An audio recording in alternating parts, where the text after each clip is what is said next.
Bismillahirrahmanirrahim. Assalamualaikum warahmatullahi wabarakatuh. Alhamdulillahi rabbil alamin.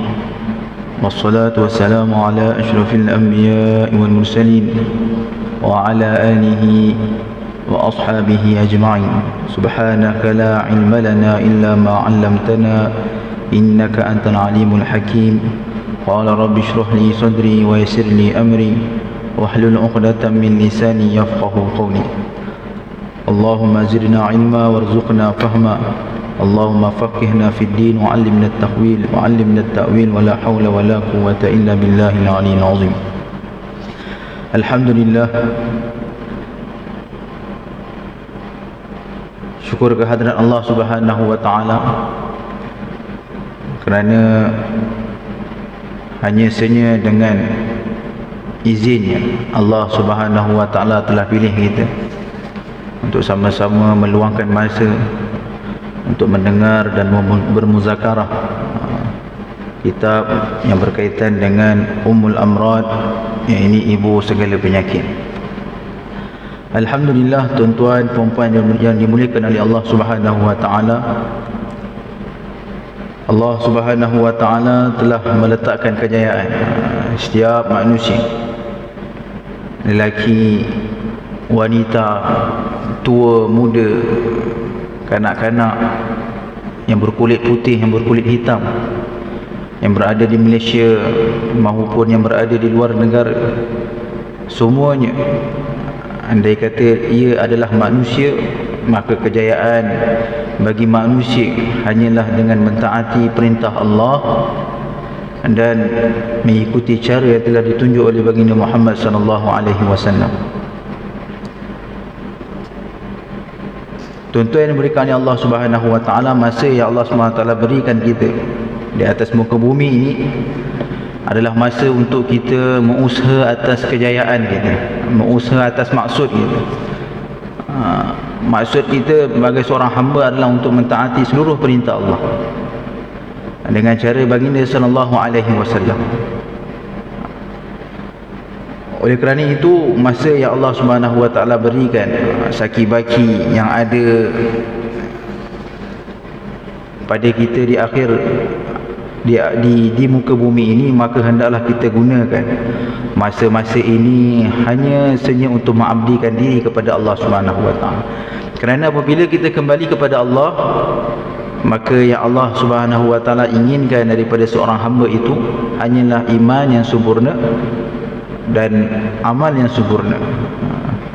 Apabila insan, manusia itu kembali kepada Allah tidak membawa iman dan tidak membawa amal, maka tidak ada jaminan untuknya untuk masuk syurga Allah Subhanahu wa taala. Oleh kerana itu, marilah muhasabah diri untuk kita perbaiki iman dan amal kita di akhir-akhir zaman, yang mana kita hidup dengan fitnah di sekeliling kita. Maka lebih-lebih lagi kita perlu pelihara kita punya iman dan tingkatkan kualiti amalan kita. Satu, iman kita kena usahakan. Yang kedua, amal kita perlu tingkatkan kualitinya. Kata ulama, amal satu adalah amal badani. Amal badani, amal yang zahir, yang diterjemahkan melalui anggota badan kita. Solat, zakat, sedekah, haji, puasa. Adapun ada satu lagi bentuk amal, iaitu amal yang berkaitan dengan batin, amal qalbi, amal hati. Itulah amal-amal yang berkaitan dengan sifat-sifat yang ada dalam hati kita, sama ada sifat yang mulia ataupun sifat yang sebaliknya. Oleh kerana itu, kita kena usahakan supaya amalan badani dan amalan qalbi, amalan zahir dan batin kita ini sempurna, kualiti di sisi Allah Subhanahu wa taala. Dan berkaitan dengan amalan batin, amalan yang berkaitan dengan amalan hati, maka insya-Allah di hadapan kita akan memuzakarahkan apakah yang perlu kita pelihara, amalan-amalan, sifat-sifat yang berkaitan dengan hati kita. Maka kita bermuzakarahkan pada hari ini insya-Allah kitab yang berkaitan dengan ibu segala penyakit. Ibu segala penyakit. Kita masih lagi berada di dalam mukaddimah kitab Ummul Amrad, belum lagi masuk di dalam perbahasan tajuk-tajuk yang besar, kerana di dalam mukaddimah ini terdapat banyak perkara-perkara yang penting yang telah ditulis oleh pengarang, iaitu Maulana Zakaria rahimahullah.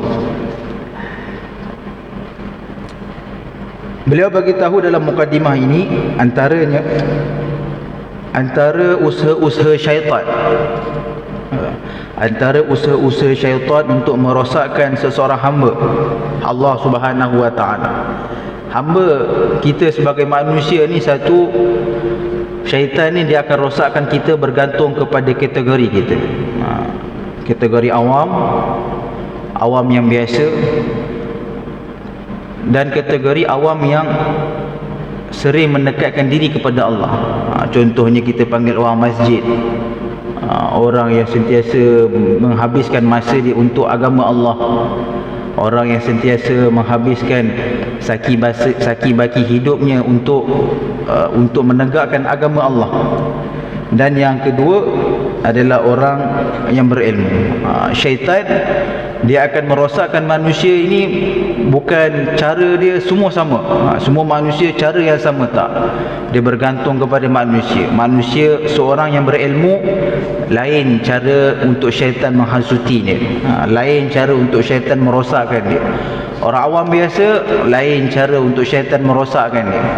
Orang awam yang sentiasa mendekatkan diri kepada Allah, lain cara syaitan merosakkan diri. Maka di sini Maulana Zakaria rahimahullah telah tulis bagaimana cara-cara syaitan untuk merosakkan seorang hamba itu.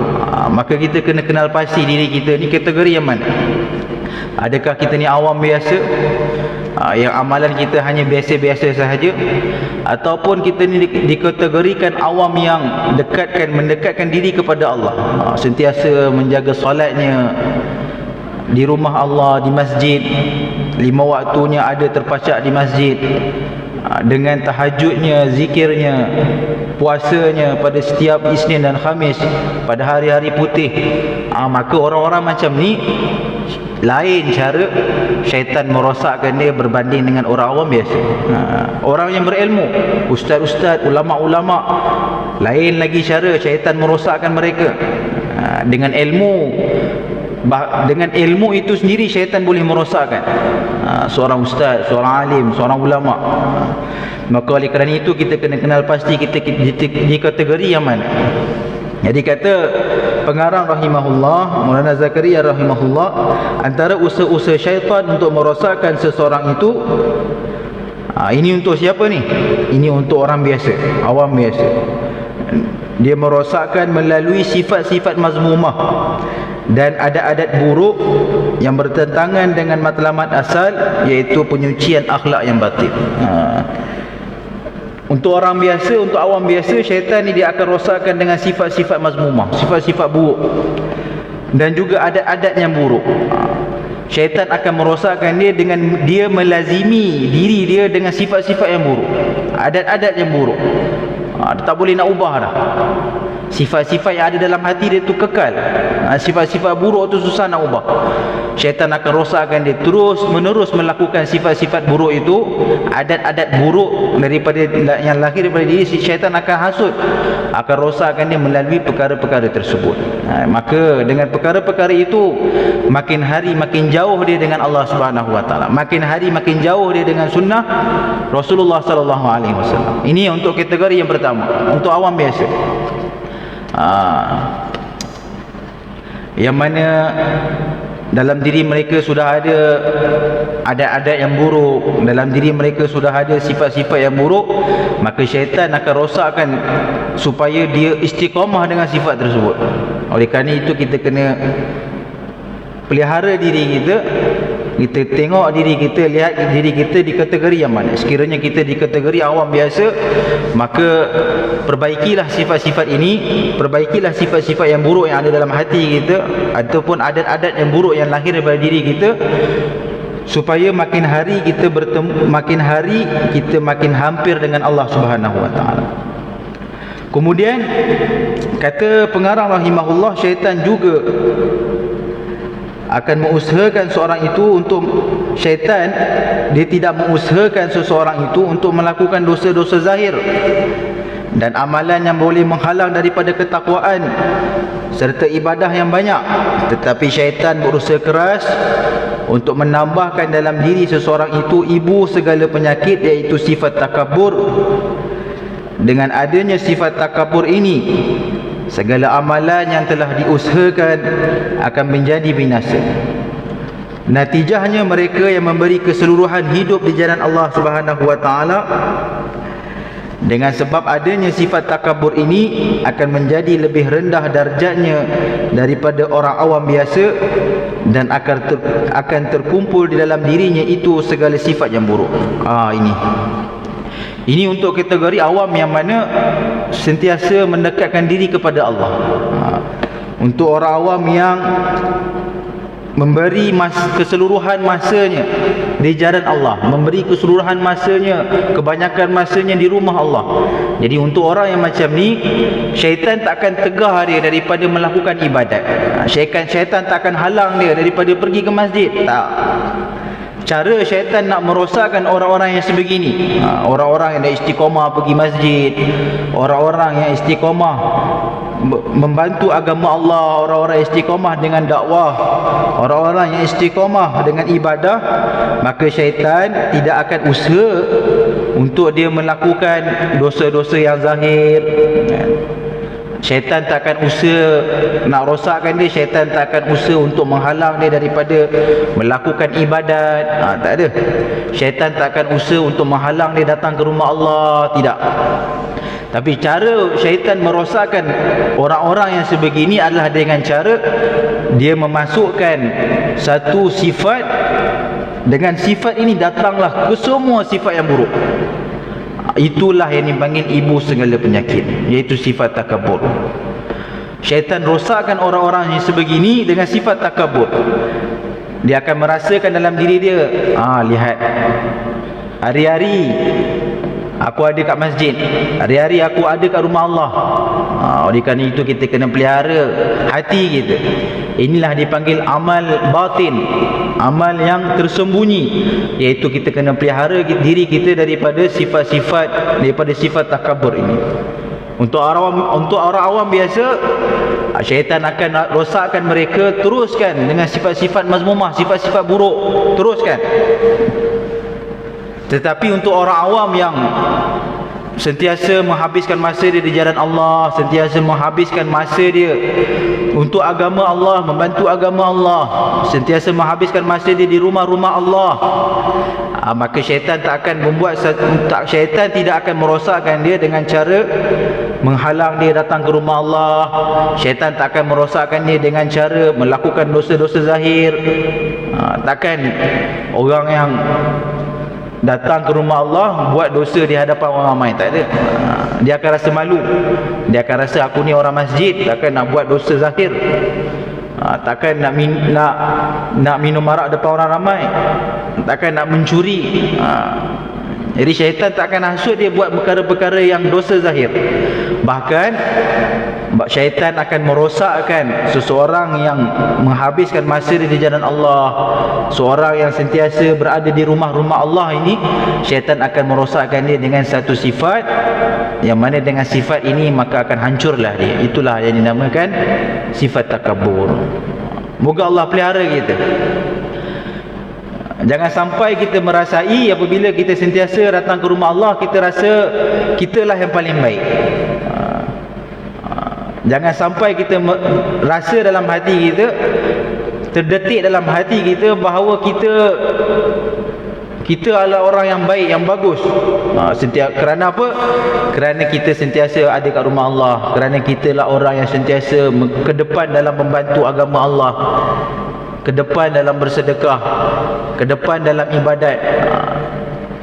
Kerana apa? Ini pun adalah ujian daripada Allah sebenarnya. Lagi banyak kita melazimkan diri kita dengan mentaati perintah Allah, maka lagi tinggi ujian kita.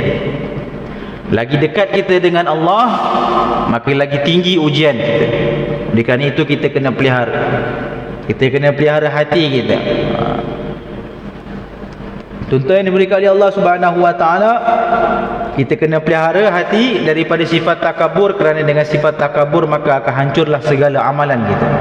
Akan hancurlah segala amalan yang dibuat oleh orang yang habiskan masa dia untuk agama Allah. Habis, kosong. Apabila dibangunkan di akhirat kelak, apabila dibuat timbangannya kosong. Sedangkan di dunia dulu dialah orang yang berada di saf pertama. Sedangkan di dunia dulu dialah yang sentiasa istiqamah di rumah Allah, di dalam membantu agama Allah, istiqamah dengan dakwah. Tetapi oleh kerana sifat ini, maka akan hancur, hilanglah segala amalannya. Oleh kerana itu kita kena minta jauh daripada Allah Subhanahu Wa Taala, daripada sifat takabur. Okey, baik. Pengarang meneruskan, beliau berkata, hal ini adalah kerana maksud asal daripada usaha ini adalah semata-mata untuk mendapatkan sifat perhambaan dan bukannya sifat ketuhanan. Maksud asal daripada usaha menyucikan hati ini adalah semata-mata untuk mendapatkan sifat seorang hamba. Sifat seorang hamba. Kita usaha untuk membersihkan hati daripada sifat takabur ini adalah usaha untuk kita menjadi seorang hamba. Kerana hamba Allah Subhanahu Wa Taala tidak ada di dalam dirinya sifat ketuhanan. Takabur ni seperti mana yang kita telah jelaskan sebelum ini, takabur ini adalah sifat Allah. Takabur ini adalah sifat Allah. Apabila sifat ini berada pada manusia, maka tidak layak bagi dia menerimanya. Apabila sifat takabur ini berada pada manusia, maka tidak layak seorang manusia itu bertakabur di hadapan Allah, kerana dia adalah seorang hamba. Kita adalah hamba Allah. Ya ayuhan nas antumul fuqara'u ila Allah. Allah berfirman dalam Al-Quran, wahai manusia, kamu semua fakir. Semuanya fakir. Fakir ni apa? Fakir ni berhajat, sentiasa berhajat. Kepada siapa hamba itu berhajat? Hanya senyap hamba ni dia berhajat kepada Allah.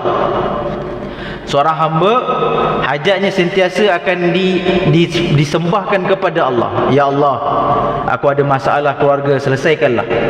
Ya Allah, aku ada masalah, ada hajat sekian-sekian, kau perkenankanlah. Ini hamba. Tapi apabila seorang manusia itu menunjukkan mempersembahkan hajatnya kepada selain daripada Allah, ini masalah. Kenapa kata Allah firman Allah, manusia ini sifatnya hanya berhajat kepada Allah. Itu sifat hamba. Untuk menyelesaikan segala masalah, hanya berhajat kepada Allah yang menyelesaikan masalah. Ini hamba. Untuk memperkenankan segala hajat dia, hanya berharap kepada Allah yang perkenankan. Oleh kerana iman kita yang lemah, maka hari ini kita selesaikan hajat kita selain daripada Allah. Kita ada hajat sekian-sekian perkara, maka kita menuju kepada selain daripada Allah Subhanahu Wa Taala. Maka Allah sangat murka. Kerana apa? Hamba, sepatutnya hamba Allah, apabila ada apa-apa hajat, apabila ada apa-apa masalah, maka kembalinya adalah kepada Allah.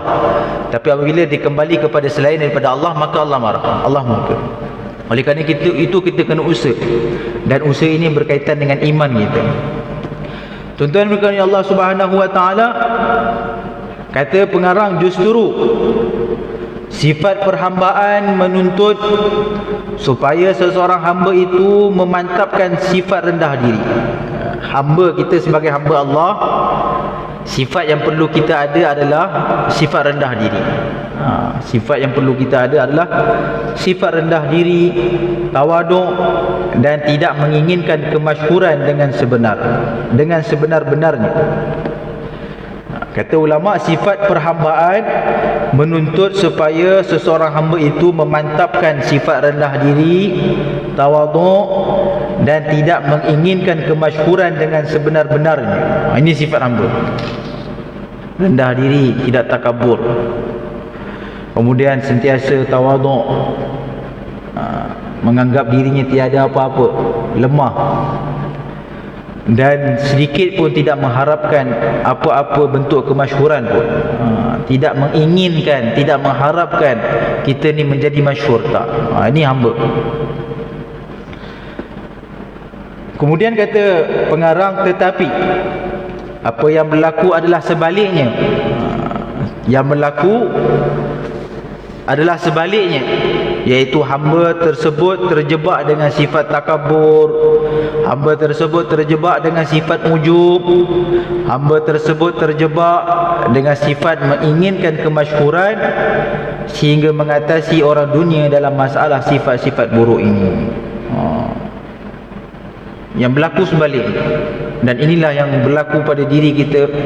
Semoga Allah pelihara kita, semoga Allah ubah kita. Yang berlaku pada kita seorang hamba, kita ni sentiasa nak menunjuk-nunjuk, kita ni sentiasa nak berbesar diri, kita ni sentiasa nak ada sifat ujub, nak inginkan kemasyhuran. Oleh kerana itu minta Allah pelihara kita. Sepatutnya kita sebagai seorang hamba, yang ada dalam diri kita adalah sifat rendah diri. Yang perlu ada dalam diri kita adalah sifat tawaduk. Yang perlu kita usahakan adalah sifat tidak menginginkan kemasyhuran. Baik. Habis berkenaan dengan usaha-usaha syaitan untuk merosakkan seseorang hamba Allah. Satu, hamba Allah yang orang awam biasa, awam biasa. Yang kedua adalah awam yang mana menghabiskan masa dia, banyak masa dia untuk masjid, banyak masa dia untuk membantu agama Allah. Maka cara yang berbeza untuk syaitan merosakkan hamba-hamba Allah ini. Kemudian ada satu lagi hamba Allah, iaitu hamba Allah yang ada ilmu. Orang yang berilmu, bagaimana pula syaitan akan merosakkan mereka? Syaitan berusaha memperdayakan seseorang itu dengan ilmu dan amalan yang zahir, sehingga menyebabkan seseorang itu tidak menyedari tentang penyakit yang ada di dalam dirinya sendiri. Sehingga kadang-kadang semasa berurusan, yakni bermuamalah dengan orang lain, terzahir sifat buruk yang tersembunyi ini di hadapan orang lain, lalu menyebabkan mereka merasa keheranan dan berkata, bagaimana orang yang dilihat bertakwa pun boleh melakukan perkara yang buruk seperti ini? Jadi kata pengarang, untuk orang yang berilmu, maka cara untuk syaitan merosakkan mereka adalah dengan ilmu mereka sendiri. Dengan amalan mereka sendiri, syaitan akan rosakkan mereka. Mereka akan merasa bangga dengan ilmu yang ada. Bila bercakap, semua orang akan dengar, pandai bercakap. Jadi syaitan akan merosakkan orang-orang yang berilmu ni dengan ilmu dia. Oleh kerana itu minta Allah pelihara kita daripada ilmu yang tidak memberi manfaat.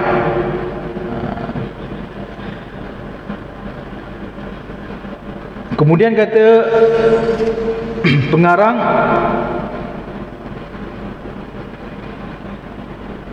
disebabkan inilah kebiasaannya para wali Allah Subhanahu wa taala, yakni orang-orang yang hampir dengan Allah Subhanahu wa taala, jika dilihat dari segi hubungan hati, mereka begitu jauh daripada orang yang mempunyai penyakit takabur. Orang yang mendekatkan diri, orang yang hampir dengan Allah, wali-wali Allah ni, mereka ni sentiasa menjauhkan diri dengan orang-orang yang ada sifat takabur. Mereka ni sentiasa menjauhkan diri dengan orang-orang yang ada sifat takabur.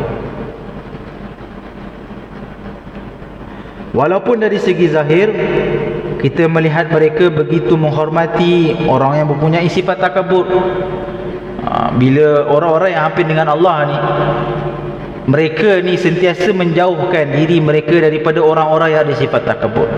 Tetapi kadang-kadang kita akan lihat orang-orang wali Allah ni, begitu kalau jumpa orang takabur ni akan hormat, mereka akan sanjung.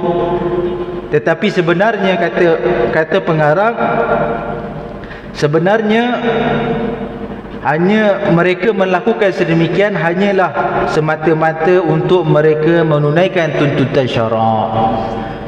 Orang-orang yang dekat dengan Allah ni, hati mereka ni sentiasa ingin jauh daripada orang-orang yang sifat takabur. Tetapi sekiranya kita melihat mereka mereka menghormati, menyanjungi orang-orang yang takabur ni, maka ketahuilah mereka berbuat sedemikian adalah kerana untuk menunaikan tuntutan syarak. Tetapi hati mereka, keinginan mereka adalah mereka ingin menjauhi semua orang-orang yang bersifat takabur, kerana dengan sifat takabur ini akan merosakkan hati mereka. Kesan dia tu bukan hanya pada orang yang ada sifat takabur, bahkan kesan dia juga akan datang kepada orang yang mendampingi mereka. Oleh kerana itu, para wali Allah, orang-orang yang hampir dengan Allah, mereka akan cuba menjauhi orang-orang yang mempunyai sifat takabur. Jadi kemudian pengarang menulis, kerana itu mereka yang berbahagia hendaklah memilih jalan ini, iaitu suluk dan makrifat. Kita nak bahagia di dunia ni, kata ulama, kita kena pilih jalan suluk dan makrifat, iaitu jalan penyucian hati. Kitab yang kita belajar ni kitab tasawuf, kitab yang berkaitan dengan hati. Maka untuk kita bahagia di dunia dan akhirat, maka hendaklah kita melalui proses penyucian hati. Sucikan hati kita daripada sifat-sifat takabur, bersihkan hati kita daripada sifat-sifat mazmumah. Nak tak nak, untuk kita bahagia dunia akhirat, kita kena buang segala sifat-sifat buruk dalam hati kita. Supaya apa? Kita melalui proses penyucian hati ini, supaya melayakkan kita untuk sampai kepada Allah Subhanahu Wa Taala. Supaya melayakkan kita untuk sampai hampir dengan Allah Subhanahu Wa Taala. Sekiranya dalam hati kita ada sifat-sifat kotor, dalam hati kita ada sifat-sifat mazmumah yang kita tidak bersihkan, kita tidak sucikan, kita tidak memperbaikinya, maka sukar bagi kita untuk hampir dengan Allah. Kerana orang-orang yang hampir dengan Allah, sekali-kali di dalam hati mereka tidak ada sifat-sifat yang buruk. Dalam hati mereka tidak ada langsung sifat-sifat yang mazmumah. Oleh kerana itu, tuan-tuan, puan-puan dimiliki Allah Subhanahu Wa Taala, berusahalah untuk menghindari segala penyakit, sifat-sifat mazmumah yang ada dalam hati kita. Sekiranya ada, maka perbaikilah. Kata pengarang lagi, adalah penting bagi mereka untuk memperbaiki akhlak. Dan mengenai perkara inilah Al-Imam Ar-Rabbani Maulana Rashid Ahmad Gangohi berkata, orang yang terdahulu sentiasa berusaha meninggalkan akhlak-akhlak yang buruk terlebih dahulu agar mudah sampai kepada Allah Subhanahu Wa Taala. Manakala orang yang kemudian, terutamanya yang sealiran dengan kita, telah memilih cara memperbanyakkan amalan zikir sehingga amalan tersebut mengatasi sifat-sifat yang buruk. Kata Maulana Rashid Ahmad Gangohi, sebelum kita tutup majlis kita pada malam ini, Maulana Rashid Ahmad Gangohi, seorang yang ilmuwan besar, Imamul Muhaddisin di benua India, beliau berkata, orang-orang terdahulu, cara mereka untuk menyucikan hati ini adalah mereka berusaha untuk meninggalkan segala akhlak-akhlak yang buruk. Mereka berusaha terlebih dahulu untuk menyucikan segala akhlak-akhlak yang buruk dalam hati mereka, supaya mereka mudah untuk sampai kepada Allah, kepada hakikat yang sebenar. Manakala orang-orang yang terkemudian, cara ulama-ulama mutaakhirin mendidik umat adalah dengan memperbanyakkan amalan zikir-zikir, sehingga amalan-amalan ini akan memberi kesan kepada kita dapat mengatasi segala sifat-sifat buruk. Maka oleh kerana itu kita kena usaha. Kita kena usaha untuk memperbaiki akhlak-akhlak kita yang buruk, hilangkan daripada hati kita, dan juga kita kena banyakkan zikir, kerana dengan amalan zikir ni inilah akan mengatasi segala sifat-sifat buruk yang ada dalam hati kita. Jadi setakat itu sahaja insya-Allah pada pengajian kita pada kali ini. InsyaAllah pada bulan hadapan kita akan sambung berkenaan dengan kata pengarang, iaitu ada 10 sifat yang buruk yang telah dihimpunkan dalam kitab ini. Semoga Allah Subhanahu Wa Taala memberi manfaat kepada kita. dan Allah Subhanahu wa taala pelihara kita daripada segala sifat-sifat mazmumah. Subhanallah bihamdihi, subhanallah bihamdika, asyhadu an la ilaha illa anta, astaghfiruka wa atubu ilaik. Subhana rabbika rabbil izzati amma yasifun wa salamun alal mursalin, alhamdulillahi rabbil alamin. Assalamualaikum warahmatullahi wabarakatuh.